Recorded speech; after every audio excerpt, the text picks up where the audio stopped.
मोहम्मद ओ आकर कुफ्र को मिटाया, कुफ्र को मिटा कर सदाकत को बताया। अल्लाह ताला आयत नाज़िल করে দিলেন, इन्ना फतहना लक फतहम मुबीना। ওগো নবীজি, আমি আপনাকে সুস্পষ্ট বিজয় দান করব। আপনি যে মনক্ষুণ্ণ হয়েছেন, দেখবেন অস্ত্র ছাড়া এই মক্কা মুকাররমা আমি বিজয় দান করে দিব। কবি বলেছেন, অস্ত্র ছাড়া যুদ্ধ করে, অস্ত্র ছাড়া যুদ্ধ করে মক্কা করলেন জয়। তাই তো সবই মানব দানব আমার নবীর গুণ গায়। কথা বলেন ঠিক কিনা? মক্কাতুল মুকাররমায় আল্লাহর নবী মুহাম্মদুর রাসূলুল্লাহকে আল্লাহ বিজয় দান করেছিলেন। যে রকম বিজয় আল্লাহ দিয়েছিলেন, ঠিক ওই রকম বিজয় ইসলামের হবে, মুসলমানদের হবে, যদি মুসলমানগণ পরিপূর্ণ তাওয়াক্কুল আল্লাহর উপর রাখেন। বদরের প্রান্তরে আল্লাহ রাব্বুল আলামিন মুসলমানদের সংখ্যা মাত্র ছিল কতজন? 300। কথা বলেন, 313 জন ছিল মুসলমানদের সংখ্যা। আল্লাহ তাআলা এই 313 জন মুসলমানকে বিজয় দান করেছিলেন সশস্ত্র 1000 কাফেরের মোকাবেলায়। আল্লাহ তাআলা চাইলে সব পারেন। পারেন কিনা? কথা বলেন, আরো জোরে বলেন, পারেন কিনা? আরো জোরে বলেন। কুফর কো মিটায়া, कुफ्र को मिटा कर सदाकत को बताया। ला इलाहा इल्लल्लाह, ला इलाहा इल्लल्लाह। আমার ভাইরা বলতেছিলাম, মুসলমানের বিজয় আল্লাহ রাব্বুল আলামিন যুগে যুগান্তর দিয়েছেন। এখনো পর্যন্ত মুসলমানদের বিজয় হইতেছে কিনা বলেন? এই যে আফগানিস্তান, প্রায় 20 বছর পর্যন্ত মুসলমানরা 1 লক্ষ পশ্চিমাদের বিরুদ্ধে যুদ্ধ করে, সেই পাকিস্তান, সেই আমেরিকার সৈন্যবাহিনীর মোকাবেলায় যুদ্ধ করে আজকে আফগানিস্তানে কোরআনের আইন বাস্তবায়ন করতে পেরেছে কি পেরে নাই? কথা বলেন, পেরেছে। কেন পেরেছে? কারণ তাওয়াক্কুল যখন আল্লাহর উপরে থাকে, তখন নুসরাত অটোমেটিক জমিনে আল্লাহর পক্ষ থেকে আসে। মুতার যুদ্ধে আল্লাহ রাব্বুল আলামিন এই দুনিয়াতে সাহাবীদের সংখ্যা মাত্র 3000 মুতার যুদ্ধে যখন রওনা হয় সাহাবায়ে আজমাইন সকলেই পরামর্শ করলেন যে না, এই মুতার যুদ্ধে, এত বড় যুদ্ধে আমরা বিজয় কিভাবে হব জানি না। 2 লক্ষ সৈন্যর মোকাবেলায় আল্লাহ রাব্বুল আলামিন মাত্র 3000 মুসলমানদের সৈন্য বাহিনীকে বিজয় দান করেছিলেন।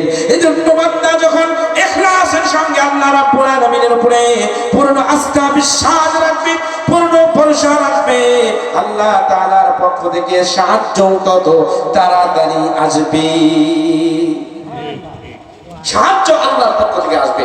আল্লাহ মরেন নাই, আল্লাহ মরবেন না। আল্লাহ ঘুমান নাই, আল্লাহ ঘুমাবেন না। আল্লাহ খান নাই, আল্লাহ বান্দাকে খাওয়ানো থেকে বিরত কখনো থাকেন না। এই বিশ্বাস যদি থাকে আল্লাহ আছেন, তাহলে পৃথিবীতে আল্লাহর উপরে আস্থা ভরসা রেখে আগাইলে আল্লাহ বিজয় দান করবেন ইনশাআল্লাহ। হযরত আব্দুল্লাহ ইবনে আব্বাস বলেন, والبلدان الذين يقولون ربنا اخرجنا من هذه القرية الظالم أهلها। এই আয়াতটা যখন আমাদের ব্যাপারে নাযিল হলো, তখন আমরা মক্কায় ছিলাম, জুলুম নির্যাতনের কারাপৃষ্ঠে ছিলাম। আমরা আল্লাহর কাছে দোয়া করেছিলাম, ওয়াজআল লানা মিন লাদুনকা ওয়ালিয়্যান ওয়াজআল লানা মিন লাদুনকা নাসীরা। ওগো আল্লাহ, আপনি আমাদের জন্য আপনার পক্ষ থেকে একজন অভিভাবক নির্ধারণ করে দেন এবং আপনার পক্ষ থেকে একজন সাহায্যকারী পাঠাইয়া দেন। আপনার পক্ষ থেকে একজন সাহায্যকারী পাঠাইয়া দেন। তো আল্লাহ তাআলা ইসলামের বিজয় পর্যায়ক্রমে দিয়েছে। বেশি দিন লাগে নাই, মাত্র 13 বছরে পুরো আরব জাহান সহ অর্ধ পৃথিবী ইসলামের ছায়াতলে চলে গিয়েছে। এখনো ইনশাআল্লাহ যাবে, যদি আমার আপনার ঈমান এরকম মজবুত থাকে। আর যদি ঈমান যদি মজবুত না থাকে, তাহলে যাবে কোথায়? আমরা যদি ঘর থেকে বের হতে না পারি, আমরা যদি প্রশিক্ষণ না নিতে পারি, তাহলে আমাদের ঈমান মজবুত হবে না। জিহাদ ছাড়া, লড়াই ছাড়া, সংগ্রাম ছাড়া অধিকার আদায় করা যায়। মক্কায় যদি কাফের মুশরিকদের মোকাবেলা সাহাবায়ে আজমাইন মদিনা থেকে মক্কা থেকে হিজরত করে যাওয়ার পরে না করতো, যুদ্ধের ঘোষণা না করতো, যুদ্ধ যদি মুশরিকদের সঙ্গে না হতো, তাহলে পৃথিবীতে ইসলামের আশ্রয়, ইসলামের হুকুমত কখনোই প্রতিষ্ঠিত হতো না। আল্লাহ রাসূল ছিলেন রাহমাতুল লিল আলামিন। আল্লাহ রাসূল যখন স্বয়ং সশরীরে আকাশটি যুদ্ধে অংশগ্রহণ করেছেন ইসলামের বিজয়ের জন্য। সুতরাং রাসূলের দেওয়া আদর্শটাকে বাস্তবায়ন করার জন্য আমাদেরও লালন পালন করতে হবে, লড়াইয়ের সংকল্প করতে হবে, দৃঢ়পণ করতে হবে, যাতে করে যতদিন পর্যন্ত আমরা বাঁচি লড়াইয়ের অপেক্ষা করব। কোন ইসলামী ইমারতের হুকুম আসলে সঙ্গে সঙ্গে যেন আমরা বের হয়ে যেতে পারি, রাজপথ প্রকম্পিত করতে পারি, রাজপথকে নিজের রক্ত দ্বারা রঞ্জিত করতে পারি, এমন তৌফিক যেন আল্লাহ আমাদেরকে নিয়ে মৃত্যু পথ পর্যন্ত না পৌঁছান। সকলে বলুন আমিন। এরপরের আয়াতে আল্লাহ বলেন মুমিন এবং মুনাফিকদেরকে আল্লাহ পার্থক্য করে।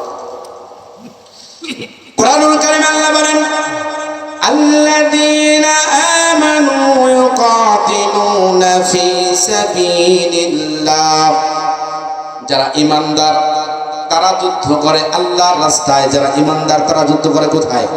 আল্লাহর রাস্তায়।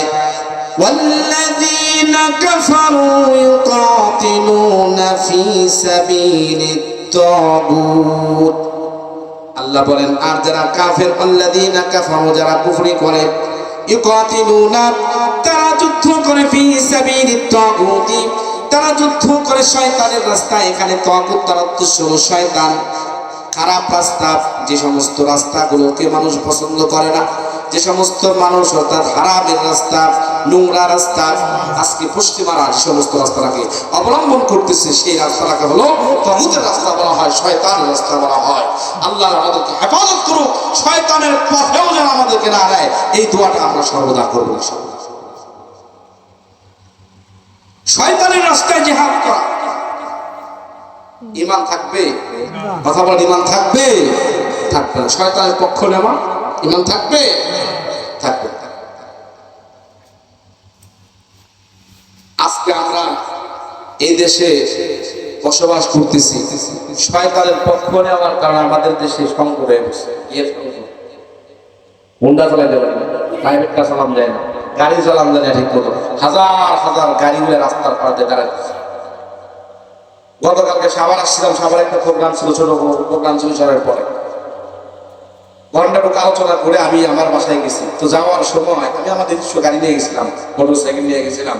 আসার সময় প্রায় 2-3 কিলোমিটার রাস্তা জ্যাম দিয়েছে গাড়ি, বড় বড় আপনার লরি যেগুলো আছে, ট্রাক যেগুলো আছে, মাল ঘুরে ঘুরে তারা রাস্তার পাশে দিয়ে দাঁড়াইছে, তেল নাই।